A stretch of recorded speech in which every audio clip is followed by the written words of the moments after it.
asyrafil anbiya'i wal mursalin wa ala alihi wa sahbihi ajma'in. Qala Allah fil Qur'an, a'udzu billahi minasy syaithanir rajim. Bismillahirrahmanirrahim. Wa may yatawakkal 'ala Allah fa huwa hasbuh. Shadaqallah wa shadaqa rasuluhu wa ba'd. Jemaah yang mulia, alhamdulillah pada kesempatan siang ini kita bertemu kembali dan insyaallah kita akan melanjutkan untuk mendiskusikan topik tentang tawakal, yang pada hari ini kita akan membahas tentang manfaat tawakal. Tawakal menghindarkan diri dari gangguan setan. Anas bin Malik pernah meriwayatkan bahwa siapa yang mengucapkan satu doa tertentu yang terkait dengan tawakal yang diajarkan, maka kemudian setan akan berpaling dan menjauh darinya. Dengan demikian, salah satu manfaat yang bisa kita dapatkan dari tawakal itu adalah dijauhkannya atau tidak berdayanya setan untuk merusak kita. Ini yang pertama ini. Kenapa? Karena setan itu menginginkan tidak ada satupun amal kita, dan setan tidak peduli ini orang sudah jahat atau masih baik. Sama setan kepentingannya sama. Mau jahat, mau baik. Kalau yang sudah jahat dirawat tetap jadi orang jahat. Kalau yang sudah masih baik, maka dirusak kebaikan. Merusak kebaikan itu bisa dilakukan dengan merusak amalnya secara fisikal. Kalau sholat misalnya dirusaklah berdirinya, maka tidak sekali dua kita menemukan orang yang sholat ketika berdiri banyak sekali goyangnya, rukuknya tidak benar, sujudnya tidak sempurna. Itu cara setan merusaknya. Atau merusak ucapan-ucapan ataupun bacaan-bacaan yang harus dibacakan dalam sholat. Bahkan yang paling sering terjadi adalah merusak tumaninah. Saya beberapa waktu terakhir ini banyak memperhatikan masyarakat ini sepertinya sudah mau dan banyak yang rajin sholat, tapi malas belajar. Kemarin ketika mengisi kuliah subuh, saya karena memang yang menjemput belum datang, waktu itu saya sudah keluar rumah, sudah sampai di titik di mana saya seharusnya mengisi kuliah subuh, tapi dia mengatakan di masjid ini saja dulu tunggu Ustaz, karena ba'da subuhnya acara kita mulai. Maka saya sholat subuh di masjid itu, dan karena ada sedikit miss saya terlambat satu rakaat. Di samping saya juga ada seorang yang masbuk, terlambat satu rakaat. Pada saat imam sudah salam, tentu seharusnya saya dan orang yang di samping saya itu menambah rakaat keduanya. Setelah ruku, sujud, saya tahiyat akhir. Nah, yang di sebelah saya ini tidak tahiyat akhir, dia berdiri lagi. Maka saya berpikir ini orang akan kejadian salat subuhnya jadi 3 rakaat. Kenapa? Karena saya pikir secara awam, ini awam dan ini bodoh sebenarnya. Ini orang bodoh ini. Saya tidak mengatakan bodoh dalam makna mengejek, tapi memang karena tidak tahunya dia. Dia mengira karena tadi kan dia ikutnya tahiyat akhir, maka ya harus berdiri lagi rakaat kedua untuk menutupnya, nanti baru ada tambahan rakaat ketiga. Cuma memang karena begitu selesai saya sudah ketemu dengan orang, saya buru-buru pergi. Cuma saya pikir kasus-kasus begini tidak sekali dua kita jumpai dalam pelaksanaan ibadah sholat. Salah satu di antaranya adalah setan ngajarin kita untuk malas belajar. Dia pengaruhi kita. Yang penting kan saya sudah beramal soleh, yang penting kan saya sudah buat baik. Kenapa pula saya harus diributin dalam urusan pelaksanaan ini itu dan sebagainya? Sudahlah, nggak usah ributin saya, urus saja dirimu sendiri. Ini tidak sekali dua menjadi masalah dan catatan di masyarakat kita. Ya, Jemaah yang mulia, itu hanya sekedar komentar saya terkait apa yang saya temukan kemarin itu. Dari Bahim Abu Bakar Al-Ijli, dari seorang penduduk Kufah, dia menceritakan ketika kami sedang berada di kebunku, aku dikagetkan dengan sosok hitam pekat. Aku langsung mengucapkan hasbi Allah wa ni'mal wakil, ni'mal maula wa ni'mal nasir. Jadi waktu terkejut, dia melihat ada orang yang hitamnya luar biasa. Lantas dia mengucapkan hasbi Allah wa ni'mal wakil, ni'mal maula wa ni'mal nasir. Kemudian sosok hitam ini masuk ke dalam tanah dan aku terus memandangnya. Aku mendengar dari arah belakangku suara yang mengutip ayat Allah, dan itulah yang tadi sudah saya bacakan, wa may yatawakkal 'ala Allah fa huwa hasbuh. Tapi yang menarik, suara ini ku dengar, orangnya tidak ada. Maksudnya begini, saat dia melihat sosok tadi, dia langsung spontan mengucapkan hasbunallah atau hasbiyallah wa ni'mal wakil, ni'mal maula wa ni'mal nasir. Kalimat dia ini disambut langsung oleh seorang dari arah belakang dia, wa may yatawakkal 'ala Allah fa huwa hasbuh. Siapa saja yang tawakal kepada Allah, maka Allah akan mencukupi kebutuhannya.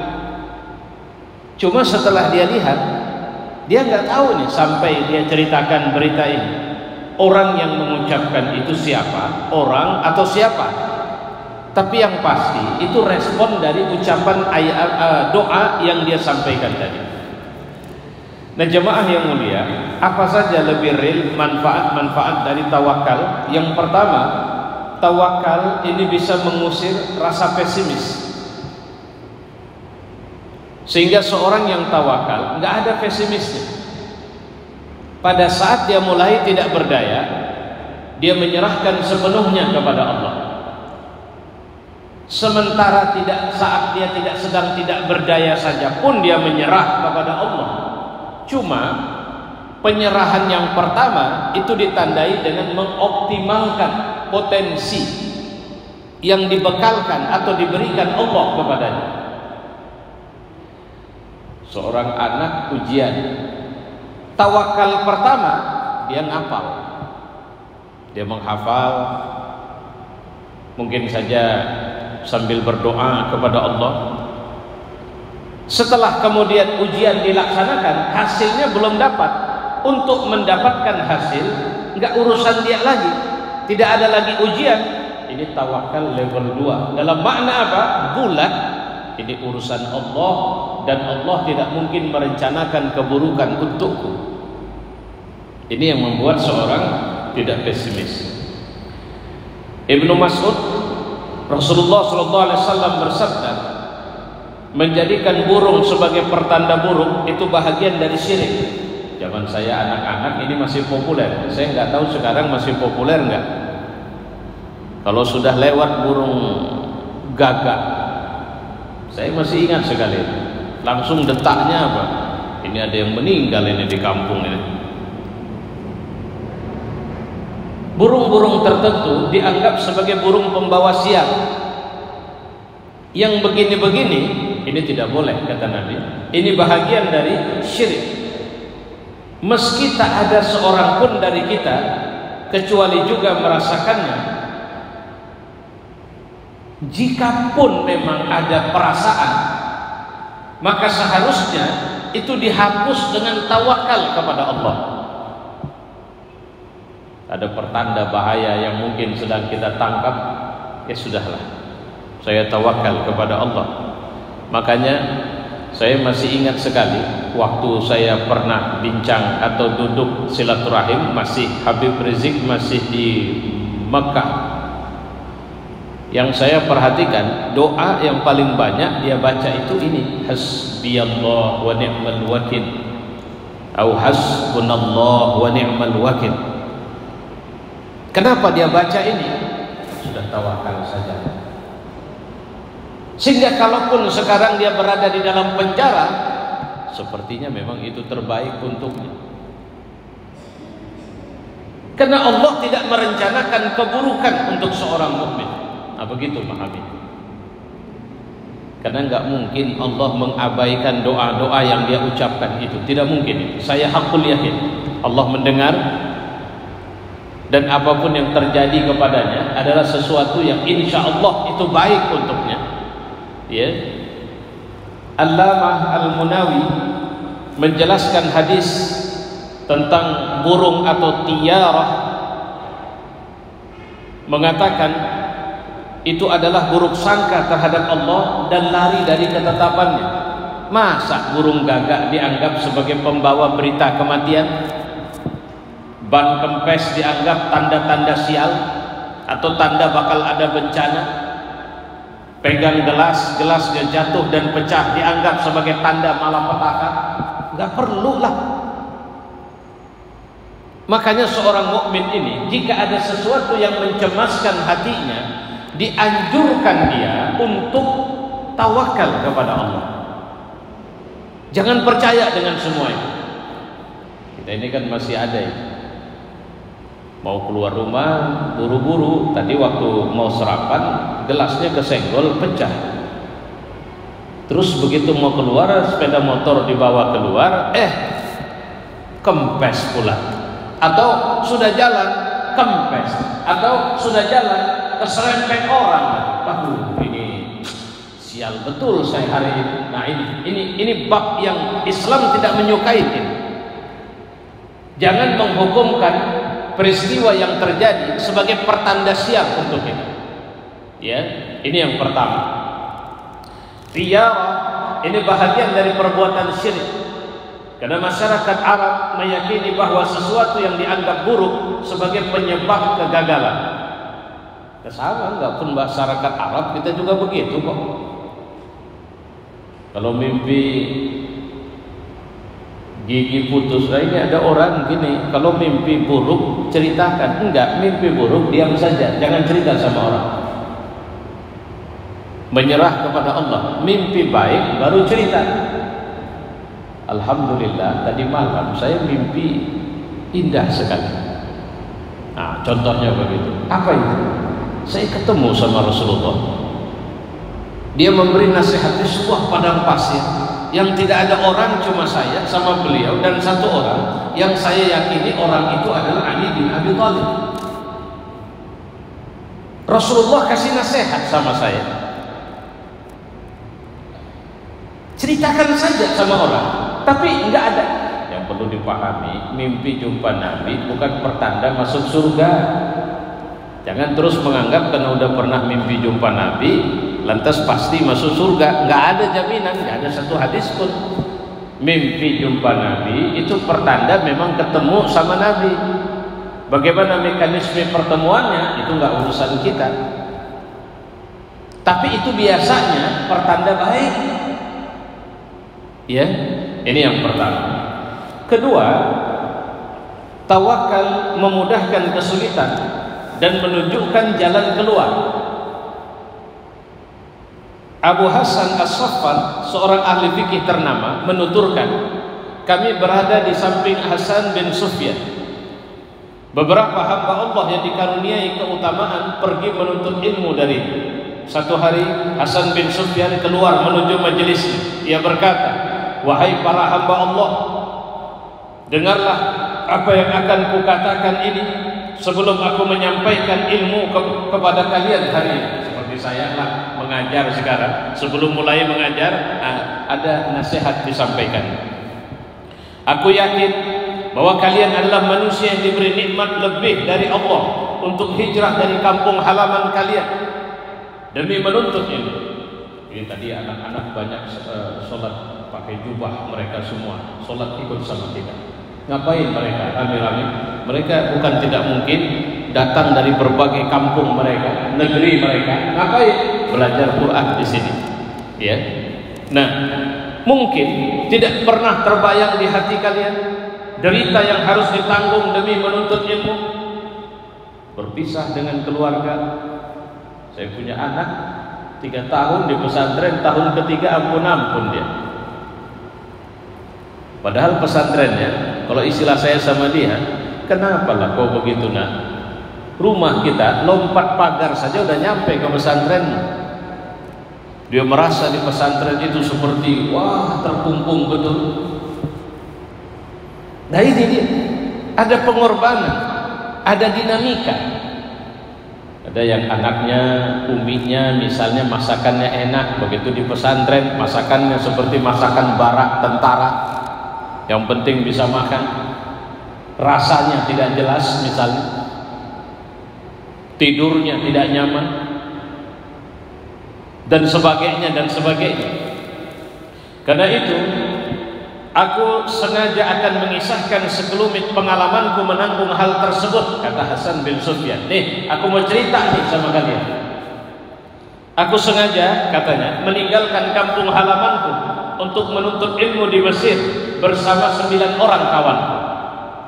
Jika kami berselisih pendapat, kami akan bertanya kepada syekh kami, seorang ahli ilmu yang amat tersohor pada zaman. Setiap ia mendiktikan ilmunya kepada kami sedikit demi sedikit, akhirnya biaya operasional kami habis. Maksudnya apa? Uang kuliah, uang sekolah habis, biaya atau bekal yang dibawa habis. Kami pun menjual barang-barang kami, hingga selama 3 hari kami tidak makan. Kekuatan kami tidak tersisa lagi, sehingga tidak mampu menggerakkan tubuh kami. Mau pulang tak bisa, makan belum ada, belum laku barang, sehingga kami lemah.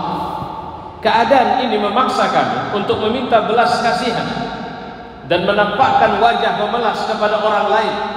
Terpaksa kami minta-minta, tapi tidak ada satupun dari kami yang sanggup dan rela untuk minta-minta.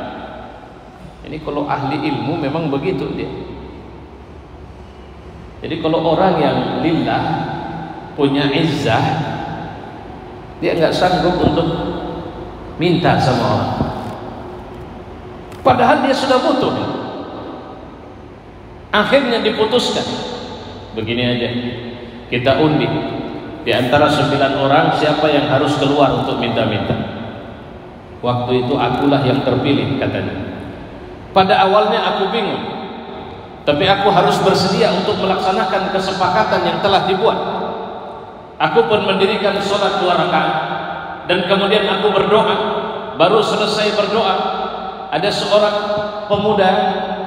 pemuda bersama seseorang memasuki masjid dan bertanya, siapa di antara kalian yang bernama Hasan bin Sufyan?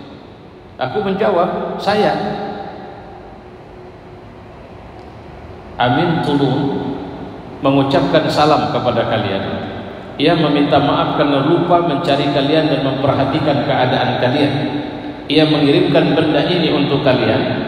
Ia sendiri akan menemui kalian besok. Siapa Hasan bin Sufyan? Saya. Ada bapak yang namanya Amin turun. Dia minta maaf karena dia lupa nengok kalian selama ini. Nih dia kasih sama kalian. Kemudian pemuda itu memberi kami 100 dinar untuk setiap orangnya. Masya Allah, 100 dinar itu udah bukan uang kecil itu. Kami pun terkejut. Gimana ceritanya? Bagaimana ini bisa terjadi? Pemuda itu mengisahkan, pada satu hari mereka masuk menghadapi Amir. Amir tersebut berkata, aku ingin menyendiri hari ini. Kami pun pergi dari hadapannya. Setelah 1 jam kemudian ia memanggilku. Aku mendatanginya dan melihat tangannya memegang pinggang akibat sakit yang dirasakan. Ia bertanya kepadaku, apa kau kenal Hasan bin Sufyan dan kawan-kawannya? Tidak. Ia berkatakan, pergilah cari di masjid-masjid, bawalah kantong ini bersamamu. Mereka kelaparan selama 3 hari, sampaikan maafku sama mereka. Bayangin, nggak nyambung. Yang 9 orang ini nggak kenal sama beliau, tapi kemudian cari itu di masjid-masjid. Aku pun menanyakan ilham yang datang kepada Amir. Ia berkata, Ketika aku sedang berdiri lalu tertidur, aku melihat seorang penunggang kuda di udara. Tangannya memegang panah, ia turun di depan pintu ruangan dan menaruh ujung anak panahnya di pinggulku dan mengatakan kepadaku, bangun kau. Cepat cari Hasan bin Sufyan dan kawan-kawan. Mereka kelaparan selama 3 hari di dalam masjid si fulan. Aku berkata kepadanya, siapa kamu? Aku Ridwan. Siapa Ridwan maksudnya? Penjaga pintu surga. Amir bin Turun berkata kepada pelayannya, setelah anak panah itu mengenai pinggulku, aku merasakan sakit yang parah. Segeralah antarkan harta ini kepada mereka, agar sakit yang menyiksa pinggulku ini segera hilang. Jadi banyak kisah-kisah orang tawakal yang begini. Apa kelebihan yang Allah kasih?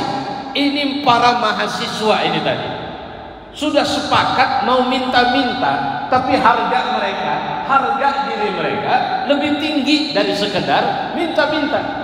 Setelah diundi, Hasan sholat. Habis sholat dia berdoa. Habis doa, orang sudah datang. Sementara orang datang atas peristiwa yang terjadi pada seorang kaya raya. Subhanallah. Ini orang yang tawakal. Karena bab tawakal ini yang sudah kita kaji berapa kali. Ini bab iman. Ini bukan bab berfikir. Ini bab iman. Berfikirnya itu hanya butuh ikhtiar saja. Kata kuncinya satu, jangan melanggar syariat Allah. Itu saja. Nah, ini yang kedua. Yang terakhir, yang ketiga, walaupun masih banyak lagi yang lain.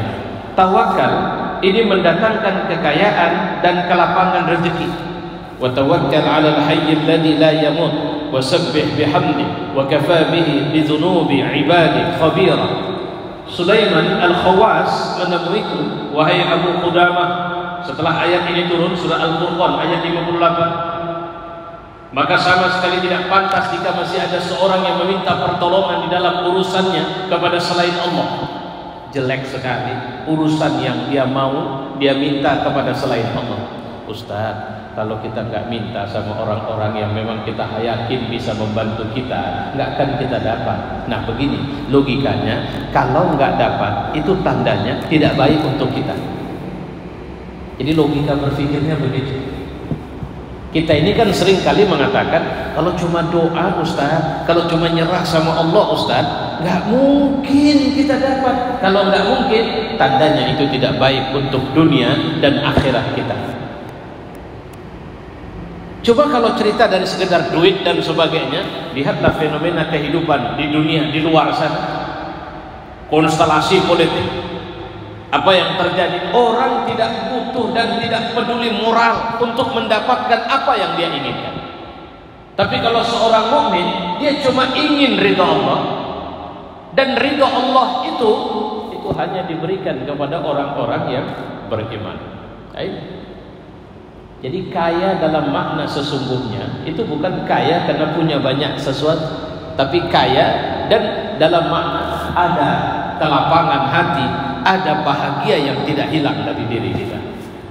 Kemudian tawakal juga bisa memasukkan orang ke dalam surga tanpa hisab. Saya pikir ini beberapa catatan yang bisa saya sampaikan, dan ini sekaligus menyudahi pelajaran kita tentang tawakal. Insyaallah kita akan lanjutkan dalam pelajaran yang lain beberapa waktu mendatang. Wassalamualaikum warahmatullahi wabarakatuh.